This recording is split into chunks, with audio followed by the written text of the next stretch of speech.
Bismillah. Assalamu alaikum. Alhamdulillah. Salatu wassalam ala Rasulullah. All right, now we have the last 2 pages of the book. Inshallah, I'll just read them really quickly and open up the floor to discussions later. Now we're talking about the one that we always get asked on, memorizing the glorious Quran. It is the process of inserting the Quranic text into deep memory. That's the most important thing to remember. According to any of the punctuation, to any of one of his pronunciational narrations. Here, it's just basically talking about which riwayah, for lack of a better word in English. Such as narration of Hafs or Warsh. Human beings have 2 types of memory. You've got short-term memory for daily needs, and they use it for storing information that comes in first, but it doesn't last very long. You've got long-term, and information enters it in the short-term memory.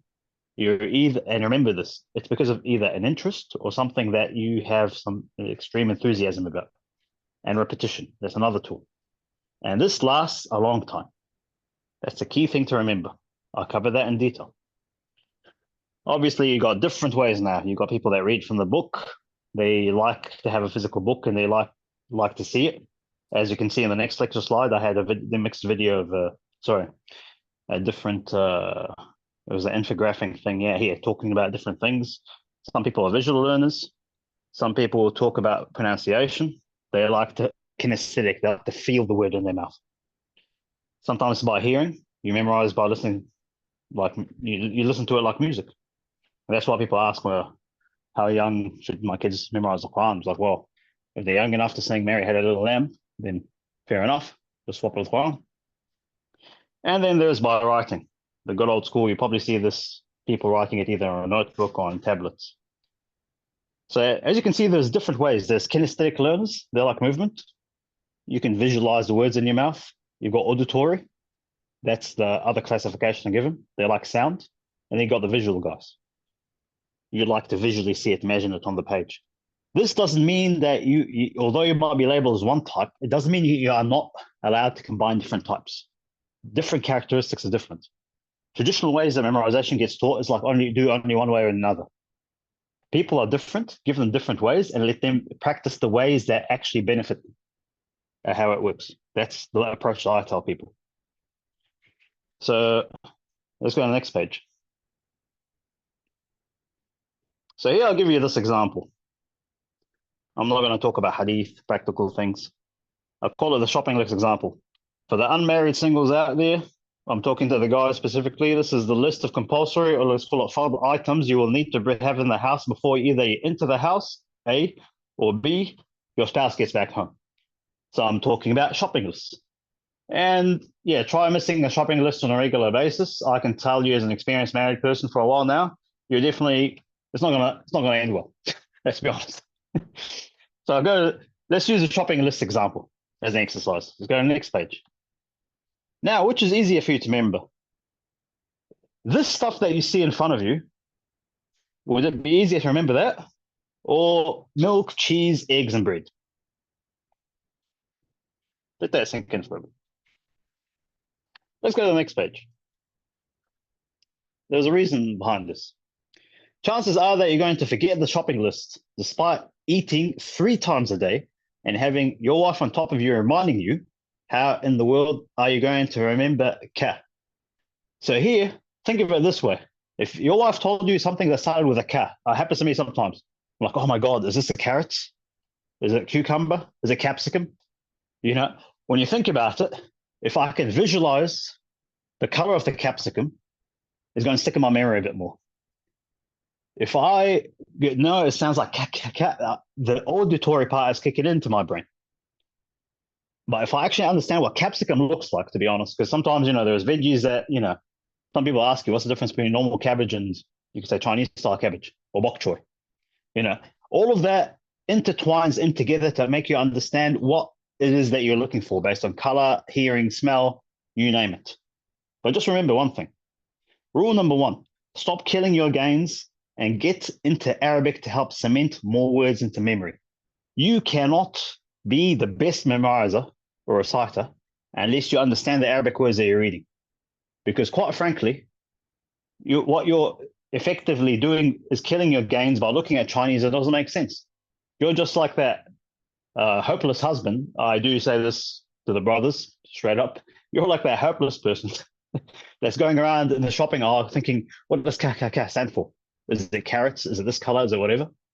Give yourself more opportunities to indulge in understanding the Quran, loving what it sounds like, and memorizing it a bit more. So do not eliminate Arabic from your routine. People are prone to remember intense emotional feelings, scents.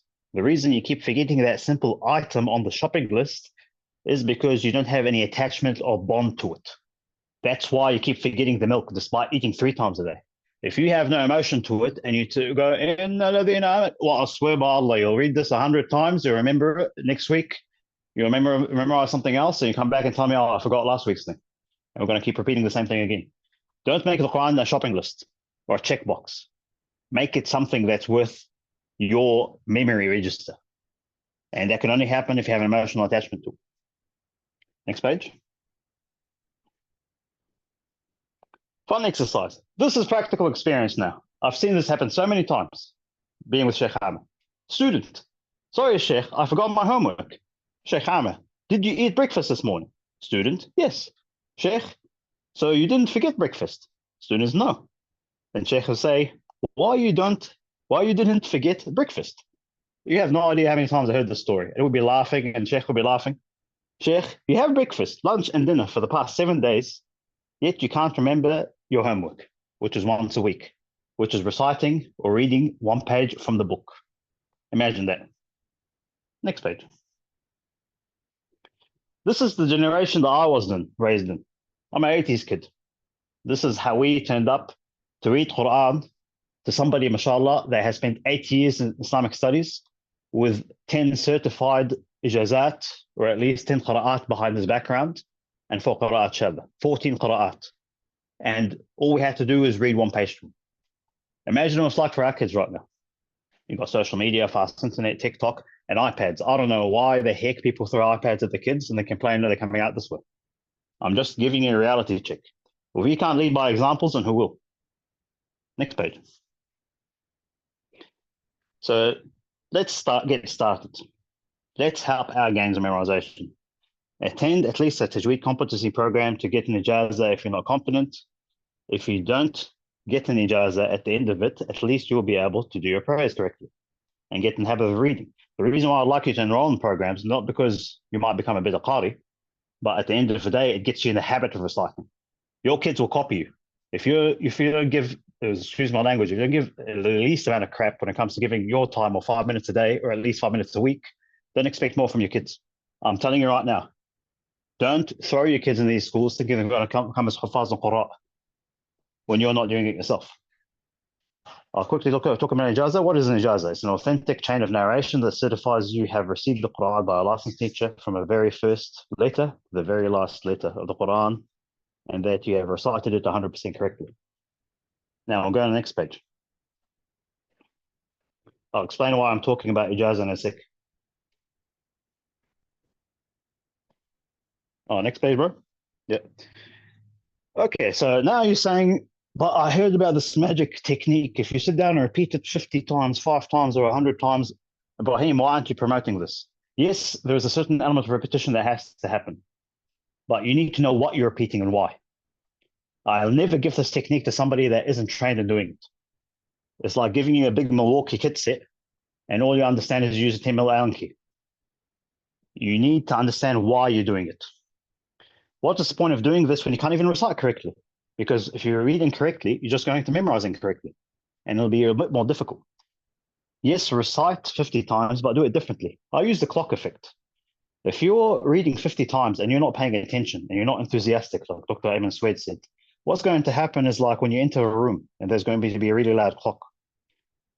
Now, first thing you'll say, oh my God, that clock is really loud. You jump in there, let's just say there's a party or an event or something, and then subhanAllah, somebody else comes in and goes, oh my God, that clock is so loud. Suddenly you remember that clock. Your brain is really smart. It will teach you to switch off the things that don't make sense or are irrelevant to your memory. And that's why you shouldn't keep repeating. Only repeat the things that you need to repeat. I call it strategic repeating. If you're blindly going there repeating 50 times and you're coming out with no results, chances are you're overdoing it or you don't know why you're doing it. Take a pencil, mark the mistakes. Now you can visually see the problem. That's one thing. Repeat that specific portion. If you keep making a mistake around one portion on one page, you'll visually be able to see it. Therefore, you'll know what you're repeating, as opposed to repeating one page 50 times.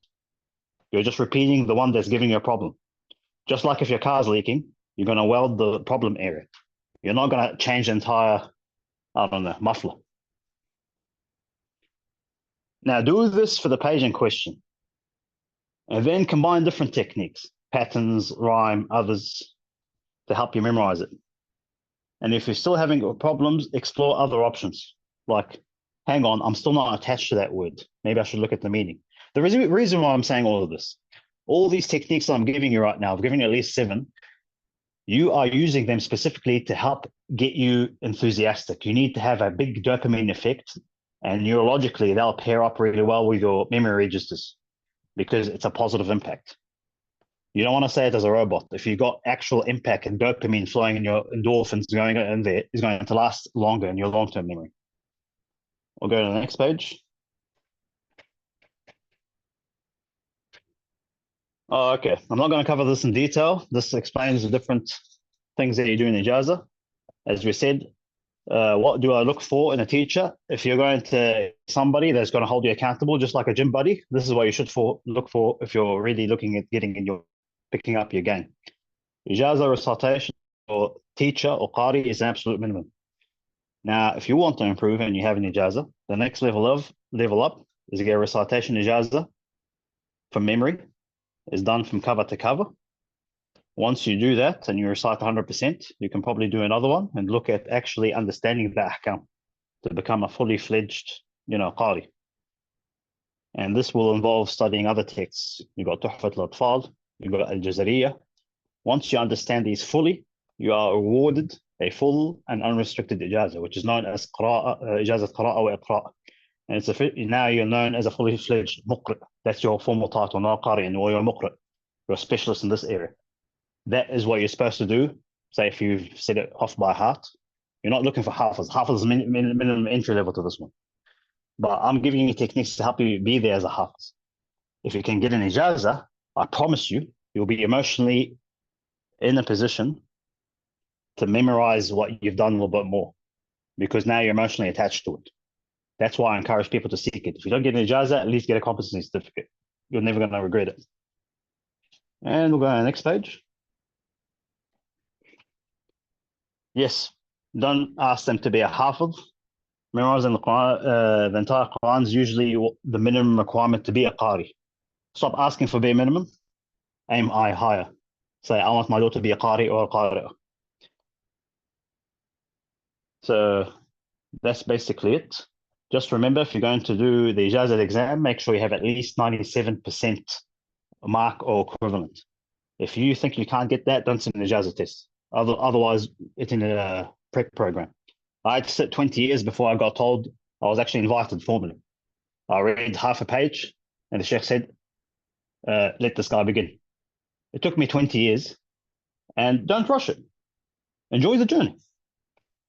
Degrees get jobs, not university entrances. So like I said, aim high and you'll get results. Be passionate. We'll go to the next page. Yes, so number one thing that's killing you. Now let's talk about Arabic. Arabic is one key component. But at a competition level, you need to get rid of stress. We repeat things 50 times, not just because it cements it in our heads, but it gives us the confidence so we don't panic. I mean this because the reason why young competitors, they tend to screw things over, unfortunately, they see 5 cameras and they realize on international TV, they panic. That's why we always tell the young kids, repeat it 50 times. What you need to be in a state of mind that is extremely calm so you can recite with full confidence. And that's the number one thing I tell people. Keep an eye on your diet. If you keep eating heavy foods and you're sleepy, chances are you're not helping it.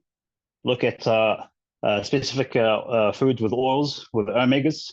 Eat really lightly. When I used to do Taraweeh, I actually had to eat at half the capacity of the average person because I had to be onto it with the recitation. Remember the diet, and obviously, just have a pattern. That's the number one thing. and don't panic. Next page.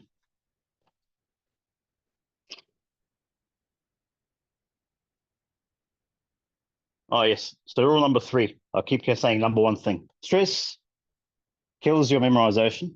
Arabic will help improve your memorization, but look at other things like we said with the techniques mentioned earlier. But remember, you are the number 1 person that kills your gains. You alone and no one else. Stop externalizing the problem. If you are still looking for techniques in your 40, chances are this is a form of procrastination. Always sit down. If you give me and you promise me 20 to 30 minutes a day in Quran, you're definitely going to memorize it. I memorized 14 juz on my way from Lower Hutt to Wellington on the train. I did this in my time in uni. And at the end of the day, I did this in uni, and that's how I was able to memorize 14 juz just on the train. Have a routine. You alone, you know yourself better than anybody else, not your share. Next page. Brother, can I ask something regarding this? Oh, yeah, sure. Killer from memory. The role of having taqwa, or the role of sins in impacting your, the knowledge of the deen or the memorization, or lowering your gaze, all these things. How do they play? Yes. So that is a killer. You probably heard the famous story of Imam, Allahumma salli ala Muhammad. I'm trying to think at the top of my head. Imam Shafi'i, yes, talking about Waki' Jarrah specifically. MashaAllah, he's been known for memorizing textbooks. I kid you not. Like he had really big textbooks memorized. And he said, there's a famous poem, Shakawtu Waki'a Su'a Hifz. I'm going to translate in English. He basically said, leave out the sins. And he said, Allah's ilm is nur, and his guidance will not be given. So basically, yes, you are right. I'm actually going to read the last portion of the book, just to give you an example. So just give me a sec.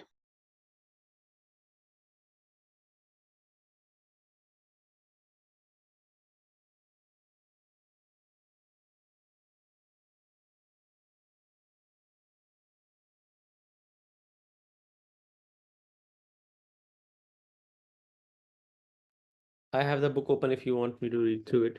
I mean, Yeah, just read through it, bro. is it the pillars of the process of memorizing, or the things that help in memorizing? 252, yeah. Yeah, from the start. So the pillars of the Yep. process of memorizing the glorious Quran.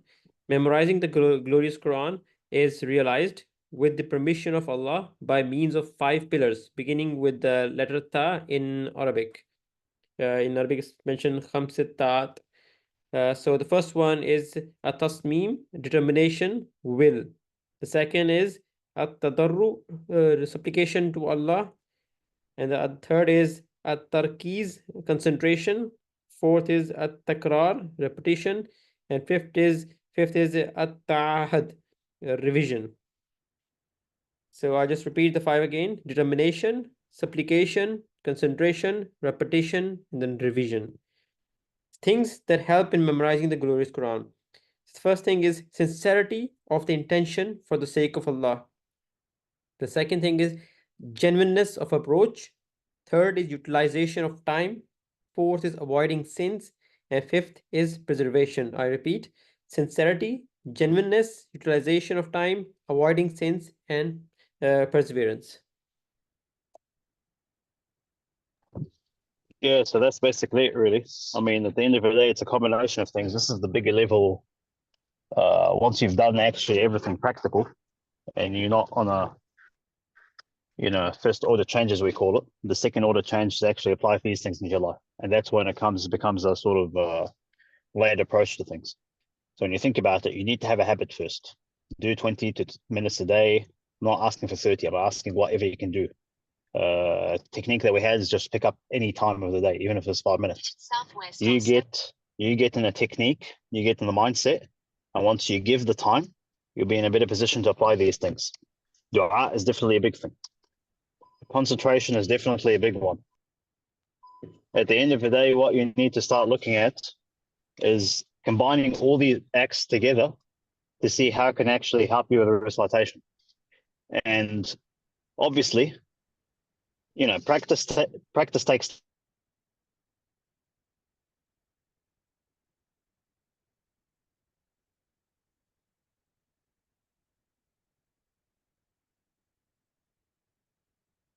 I think we lost the signals.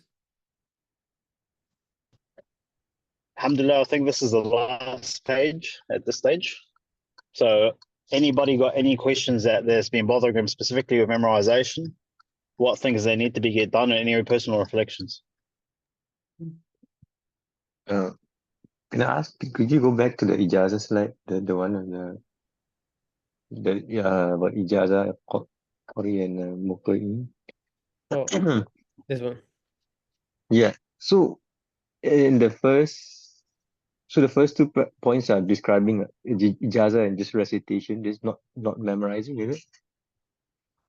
Yeah, so the first one, somebody might give you a special category jazz, as we call it, where you might be in a position where you might get, best case scenario, you might get a sanad, and but you'll say, okay, you know, I'll do jazaz on your behalf, but at least you have a just to say, look, this guy's earned the right to competently say, I've recited the Quran from start to finish, and that's the bare minimum. The problem, the problem with that is that, say, for example, if somebody comes in here and tells you what's the difference, let's just say, between a fat Shafi'i and you know, different types, and why is there different madhabs in regards to this matter, that's when you can probably say, oh, if you think it's too much for you, then in that case you might need to do the theory behind it. So the bare minimum is to say, look, this person is competent in reading, and then you get a ijazah with qira'ah. This person can recite. But we do make a difference between somebody that recites from the book, somebody that recites from memory, and somebody that makes other reciters. Because part of, like we said, not only are you protecting the hukum of the Quran and pronunciation, but you're actually looking at the ahkam specifically. So it's just like how any qualification, you know, even at Islamic University, you get an ABC, same thing for ijazah as well. So you recommend that we go for this first, the recitation ijazah first. Is a good. It will help in memorization. Oh yeah, definitely. I mean, right? I did it with Sheikh Amr when I first started. My other Sheikh, yeah, sometimes we do this to encourage people, especially when they're nearly there, like they're 90% and above. So we polish off everything that they've memorized.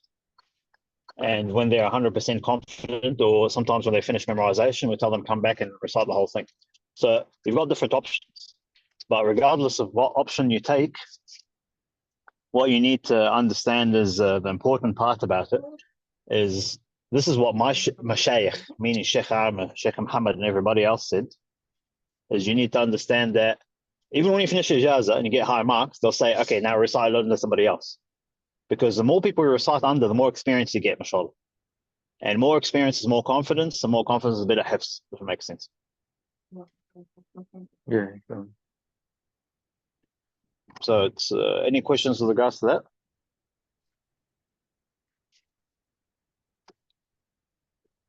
All good. Okay. Alhamdulillah. So there is no secret sauce with regards to this whole thing. As you know, it's pretty straightforward. I tell people it comes with hard work and dedication. You can't have that if you're not passionate.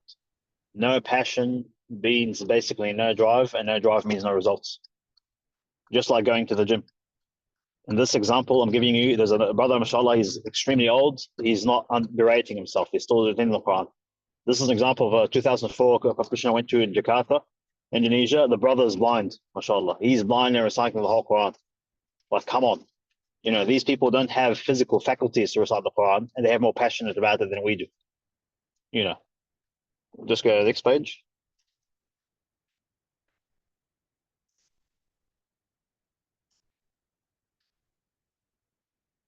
So it's all about, you know, once you get ijazah, they start looking bigger at things. Quran tafsir, you know, looking at tajweed rules, memorizing the Quran, completing an ijazah, all these things actually, at the end of the day, it's not about getting qualifications or which person you recited under or doing whatever. It's about getting that passion to study the book more in depth and apply it into your life. And that's basically it at the end of the day. Like, if Quran recitation makes you a better qari, and a better qari makes you better understanding the Quran and better at pondering it, then that is the ultimate goal. It's not about the qualification. It's not about the isnad, although the isnad is highly regarded in the community. It's about how close can you get to the Book of Allah. And that will help you maintain a habit for the rest of your life, inshallah.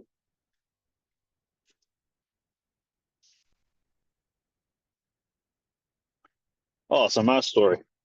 Oh, yes. So people say, well, you're Arab, you don't understand. Well, like I said, my sheikh wasn't even Arab. I actually had problems with my teeth. They call it overcrowding. I really actually have a disability when it comes to pronouncing letters. You know, when I first started, I used to make 25 mistakes in a page. When you think about 25 mistakes in a page, there's 15 lines in a page.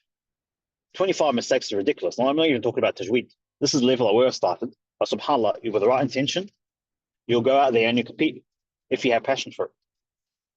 And that's why I like to tell everybody. Don't think, oh, I smashed it. I had to start from negative. I was the worst person in the class. You can ask Sheikh Ahmed.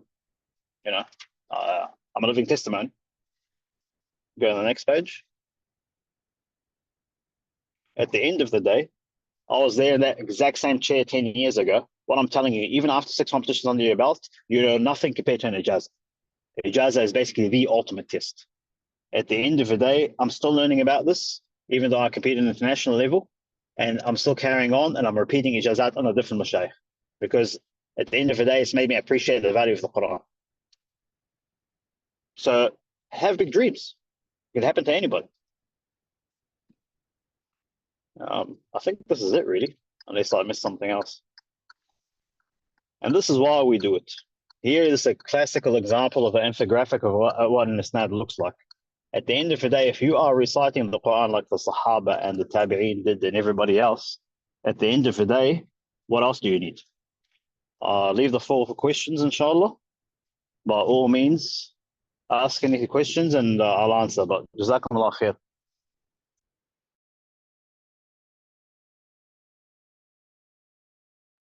Jazakallah khairan, brother. Very elaborate, and I think you've answered all the questions as we went through. So no questions from my side. Jazakallah khair.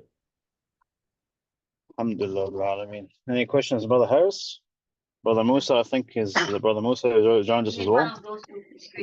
I have a question about practicing your memorization during your prayer. So I mean, Yes. when you're still learning, you make a mistake, but then you can't like check it in the middle of So how do you deal with that? Like sometimes I'm reading now, make a mistake in my memorization, but I'm in prayer, and I just have to stop and move on. And yeah, is it how it works? Is this about being corrected? Is this about being corrected, or is it specifically to do with in what context, brother? When you're just trying to apply your memorization during prayer, because like in the second last point about memorization during Qiyam, and many people have told me that, so I try to do that. Yeah. Yes. Yeah. So When you Qiyam, just yeah. Qiyam is going to take your game to the next level, because that's when you've got to learn how to recite in a beautiful voice, because you need to have that intimacy and that time of connection with Allah. What I need to advise you about is that in Qiyam, because it's a sunnah, you can carry a mushaf with you. So if you have any doubts, you can check it. I don't advise having a mushaf on reading in fard, because if you start making heaps of mistakes, it's going to be difficult.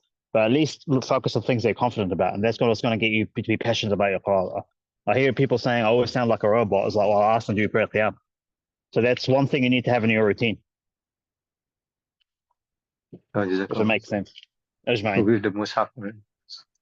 Yes, yeah, you could do it with a mushaf. And, let's just say you don't want to do it with a mushaf.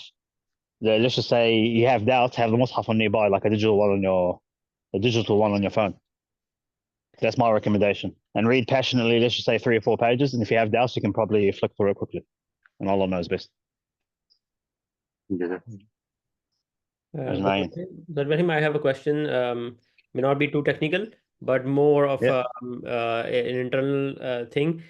Things that pull us back sometimes. For instance, I plan to revise 1 page, 2 page in Fajr prayer or something like that, but I wake up or I feel tired on that day at that moment and don't feel like doing a whole page kind of thing. Do we still force ourselves against our inner feelings, just to get in the Yeah. rhythm, or think of it as the nafs is trying to pull us down, the shaitan doing something, or we just say, oh no, let's rest for today, for something like that. How do you deal with those feelings, inner feelings that pull us down sometimes? I mean, I'll be more accurate with you. I'm not going to have to call it feelings that put us down. Like right now, I'm going to give you a classic example. I'm with family right now, Hmm. and family always demands our time. At the end of the day, there is a certain level of sacrifice you can put in, and it's about actually balancing it. And I do understand for the married brothers, it's a lot harder to do because at the end of the day, I'm telling you as a married brother, the more you get involved, the more time is going to take. It's about having a relationship, just like how you have that relationship to that child of yours or to your wife. Think of Quran as being as a member of the family. And things will change differently. At the end of the day, you might get busy, and it's understandable. You have to attend to your needs, but just remember, always go back and make up for it, just like in any relationship, if that makes sense. Yes, I mean, this is about time and relationship, but when you feel inwards, like I can't do too much, like you feel tired or feel like I don't know the English word for it, not doing too much kind of thing. Um, so that kind of a feeling when you don't want to. I don't know whether I'm sure you are Hafiz and you are revising a juz per day, for instance. I know, Yes. the brother that you put photo with, Hafiz Usman, his name is, with Sheikh Amir. Mm, He revises 2 juz per day, and he's yes. for years. And I asked him that, oh, I if I recite more than 20 minutes, I feel that I don't want to do more. And he said that, yeah, I get that feeling after 1 juz, but that is exactly what you have to fight. That's the shaitan or whatever the nafs that's trying to not complete your task, but you have to fight that until you complete what you aimed for. So I don't know how. That's what I'm asking. That how do you recommend to fight those feelings, or to at some point you get the balance as you mentioned? Yeah, when you look at the Shatibiya, it's like great Imam Shatibi, subhanAllah, we talked about it. We're talking about nearly 1,000 years ago, mashallah. He said it is a struggle. You have to struggle within yourself. But at the same time, you have to be aware, as the Quran says, don't forget about your affairs in this world. So, for example, if you're sitting down and your child is yelling, for example, or your wife is, needs you for something, attend to that need, and then come back and carry on. And some days you're going to find they're going to be easier than others. But what I tell people, 90% of the problem is because we don't give that time to ourselves. We don't let ourselves actually go through it. We go through a phase where we burn out because we don't learn how to, we don't fight ourselves, like we said. And B, we don't learn how, if we fight ourselves, we don't manage family time into it. It's about having a lifestyle, which means, like I said, if the Quran is a member of the family, you'll take care of that member of the family, whether it's taking them out for gatherings or feeding them or likewise. So it does take practice, I have to admit. It can be completely foreign when you first start, and it's not easy. Allah talks about this in Salah. It says, it is hard for people except the ones that have taqwa. So we need to actually start incorporating this in our lives, and that's when we start seeing results, mashallah. And once you start seeing results, mashallah, you'll be, just like our brother pointed out, you'll be addicted to it. And you will see results, I promise you. No, Alhamdulillah, Just you yeah, pinpointed the right word, the burnout. So I think this is more terms like spiritual burnout, or where you are doing too much. So maybe pushing those limits so that you increase your own tolerance basically for it. Stamina, the spiritual stamina, you can say. exactly, yes. And that's why a lot of people, they fail either going into Ramadan or leaving. You can't bench press 100 kgs in one go. You need to build up to it. Yeah, good. Mashallah, you gave that a really good example. Just like how there is physical stamina, there is religious stamina as well. Alhamdulillah. And what ayat did you just mention right now that Allah says? Which one is that? Oh, here Allah says, "Ista'inu bis-sabr was-salah." Be patient and Ah, yeah. use patience and Salah, yeah. prayer. And when Yeah. you think about it, I tell people, have you prayed Salatul Hajjah to actually help you a better memorization? Have you made dua to ask Allah to make you a better reciter? Are you patient? I kid you not, I learned one thing from one Shimamah Shaykh on YouTube. I haven't even met this guy, but inshallah, we sometimes we have, as teachers, we talk about you guys. You have no idea. How can I help the student, how to do whatever? And one Shaykh said this, mashallah, he's a 10 Qura'at Shaykh. He said, do you make dua for your students? I'm like, subhanAllah, that's the best thing anybody can ever do. And that's why, mashallah, when you look at Islamic studies, people that study fiqh, they study aqidah, they study whatever, they have a personal relationship with each other.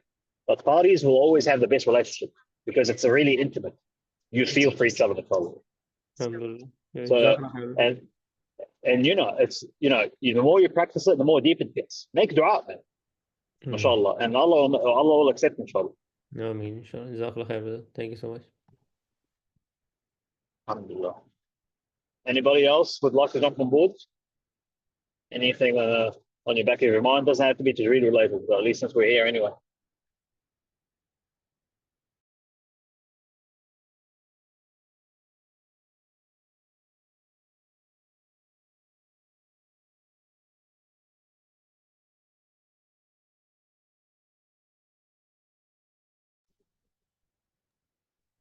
I think this is us by the sound of it, eh? Yeah, I think so. Jazakallah. Alhamdulillah. I have a just a wild suggestion, just just to throw it there. Bismillah.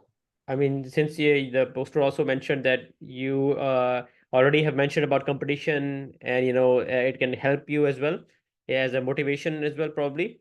So just a wild suggestion that maybe you can start a kind of a short competition among the groups that we have, and I don't know, monthly after 3 months or something like that, and you can judge us and to see where we stand. So it could give us some idea of the adrenaline rush or the competition feeling, that how it is. I mean, just a suggestion.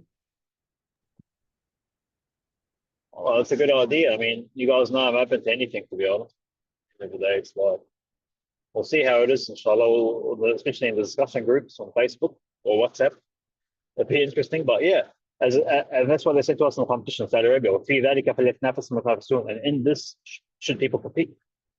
And I see nothing wrong with it, brother. I mean, that's a good suggestion to follow.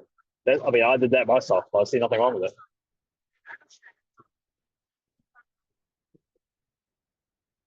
it. Inshallah, without any further ado, inshallah, I'd like to thank everybody here specifically, thank our Mashaykh for really helping us get this far. Inshallah, for those who don't know, this has been a full comprehensive sharh or explanation of the illustrated Tajweed guide by Dr. Ayman Swed. And Jazakallah khair, Brother Asran, the team, and Quran Club over in Otago that helped us facilitate this. This is a big milestone for all of us. I do apologize for any shortcomings from my end. As you can probably understand, it's my first time doing this sharh. I still need more qualifications to actually get me to become a better teacher, explain it. But as you can tell, for the last 2 or 3 weeks, we've been a bit rushed. So I do apologize for being a bit messy. But I'd like to leave you all with it. If you have any further questions, feel free to send them either by email or on the WhatsApp group, or talk to me, Brother Aswar, the management team. But I really appreciate your patience, and Jazakallah khair for all your effort and barakah. This has really been worth it. Really appreciate it. Jazakallah khair, Ustad. May Allah subhanahu wa ta'ala reward you. And I'm sure on behalf of everyone else, would like to thank you and ask Allah subhanahu wa ta'ala to accept from you and forgive us, myself in particular, for not being great students. But I've personally learnt a lot during this class, alhamdulillah. I mean, Jazakallah khair, brother. Thank you so much. Jazakallah khair, guys. And forgive us for any shortcomings. And inshallah, we'll be seeing more of you guys soon, inshallah. Take care, eh? Assalamu alaikum. Wassalamu Take alaikum. care, inshallah. Fi aman Allah.